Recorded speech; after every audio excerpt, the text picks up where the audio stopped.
வணக்க மக்களே, welcome to the venture show. இன்னைக்கு நம்ம பார்க்க போறது வசந்தி அப்படின்ற மலையாள மூவியோட ரிவ்யூ. இந்த படம் பாத்தீங்கன்னா மனோரமா மேக்ஸ் ஓடிடி ஆப்ல அவைலபிளா இருக்கு. இந்த படத்துல ஸ்வஸ்திகா தான் லீட் கேரக்டர் பிளே பண்ணிருக்காங்க.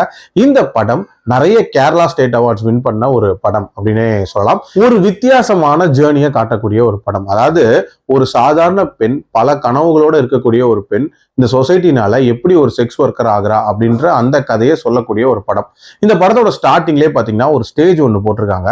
அதுல ஸ்வஸ்திகாவை காட்டுறாங்க. ஆக்சுவலா இவங்க ஒரு செக்ஸ் ஒர்க்கரா இருக்காங்க. இவங்க கண் விழிச்சு பார்க்கும்போது இவங்க பக்கத்திலே ஒரு வயசான நபர் வந்து மர்மமான முறையில இறந்து கிடக்குறாரு. ஸோ அவர் எப்படி இறந்தாரு அப்படின்ற அந்த கதையை வந்து இவங்க ஆடியன்ஸ்க்கும் அண்ட் இன்னொரு நபருக்கும் வந்து சொல்ல ஆரம்பிக்கிறாங்க. அதன் வழியா இவங்களோட லைஃப் ஜேர்னியை சொல்றாங்க. ஸோ இவங்க லைஃப்பை பொறுத்த வரைக்கும் இவங்க அம்மாவோட இவங்க சின்ன வயசுல வாழ்ந்துட்டு இருப்பாங்க.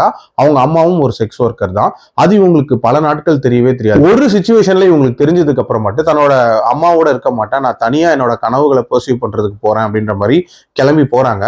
அந்த ஜேர்னில வித்தியாசமான பல ஆண்களை சந்திக்கிறாங்க. ஒரு ஆண்களும் இவங்க கிட்ட இருந்து என்ன எதிர்பார்க்கறாங்க அண்ட் என்ன மாதிரியான விஷயங்களை பண்றாங்க அண்ட் டுவர்ட்ஸ் எண்ட் இவங்க ஏன் இப்படி ஆனாங்கன்ற மாதிரி நிறைய விஷயங்களை சொல்லக்கூடிய ஒரு படம் தான் இந்த படம். இந்த உலகமே ஒரு நாடக மேடை, நம்ம எல்லாருமே அதுல நடிகர்கள் அப்படின்ற ஒரு பாப்புலர் சேயிங் இருக்குல்ல, அதுக்கேற்ற மாதிரி இந்த கதையை ஒரு வித்தியாசமான ஸ்டேஜ் பெர்ஃபார்மன்ஸ் அப்படின்ற மாதிரி பிரசன்ட் பண்ணியிருப்பாங்க. கிட்டத்தட்ட இதே மாதிரியான ஒரு ஸ்டைல்ல வந்த ஒரு தமிழ் படம் தான் வந்து நெஞ்சம் மறப்பதில்லை, அதாவது செல்வராகவனோட டைரக்ஷன்ல வந்த படம். எனக்கு அந்த படம் தான் ஞாபகம் வந்துச்சு இந்த படம் பார்க்கும்போது. இந்த படத்தோட கதையில ஒரு பொண்ணோட ஸ்ட்ரகிளிங் ஜேர்னி அப்படின்றத தாண்டி ஆணாதிக்கம் அப்படின்ற ஒரு விஷயத்த ரொம்ப ஆழமா சொல்லியிருக்காங்க அப்படின்னே சொல்லலாம். இதுல வரக்கூடிய ஆண்கள் எல்லாம் பாத்தீங்கன்னா பாக்குறதுக்கு பயங்கர டெரராலாம் இருக்க மாட்டாங்க. இன்ஃபேக்ட் நான் தான் உன்னோட லைஃபே காப்பாற்ற போறேன் அப்படின்ற மாதிரி ரொம்ப ஹோப் கொடுத்து உள்ள வரக்கூடிய ஒரு பாசிட்டிவான பர்சன்ஸ் மாதிரி தான் இருப்பாங்க. ஆனா லைஃப்குள்ள வந்ததுக்கு அப்புறமேட்டு அவங்களோட தேவைகளை தீர்த்துக்க தான் நினைப்பாங்களே தவிர அந்த பொண்ணை வந்து ஒரு கருவியா தான் யூஸ் பண்ணுவாங்க அப்படின்னே சொல்லலாம். இதே மாதிரியான ஒரு மனப்பான்மை தான் இந்த சொசைட்டிலுமே இருக்கு. அதாவது ஆண்கள் அப்படின்றவங்களுக்கு சேவை பண்றதுக்காக தான் பெண்கள் படைக்கப்பட்டாங்க அப்படின்ற ஒரு மனப்பான்மை இன்ஃபேக்ட் நிறைய பேருக்கு இருக்கதான் செய்யுது. அதை ரொம்ப ஸ்ட்ராங்கா கண்டம் பண்ண ஒரு படம் இது அப்படின்னே சொல்லலாம். அதே மாதிரி இதுல ஸ்வஸ்திகாவோட பெர்ஃபார்மன்ஸ் அப்படின்றதுமே ரொம்ப ரொம்ப நீட்டா இருந்துச்சு. எஸ்பெஷலி அந்த கிளைமேக்ஸ்ல வரக்கூடிய அந்த பெர்ஃபார்மன்ஸ் அப்படின்றது அல்டிமேட்டா இருந்துச்சு அப்படின்னே சொல்லலாம். ஒரு பவர்ஃபுல் ரோல் நல்லாவே பண்ணியிருந்தாங்க.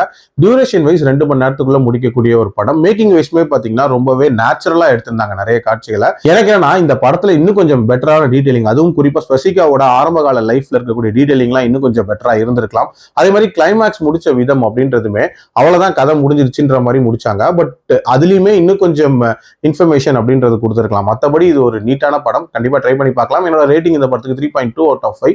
அடல்ட் கண்டென்ட்டை பொறுத்த வரைக்கும் பெருசாலாம் அடல்ட் சீன்ஸ் இல்லை, ஸோ தாராளமா பார்க்கலாம். மீண்டும் அடுத்த விமர்சனத்தில் சந்திக்கிறேன். நன்றி, வணக்கம்.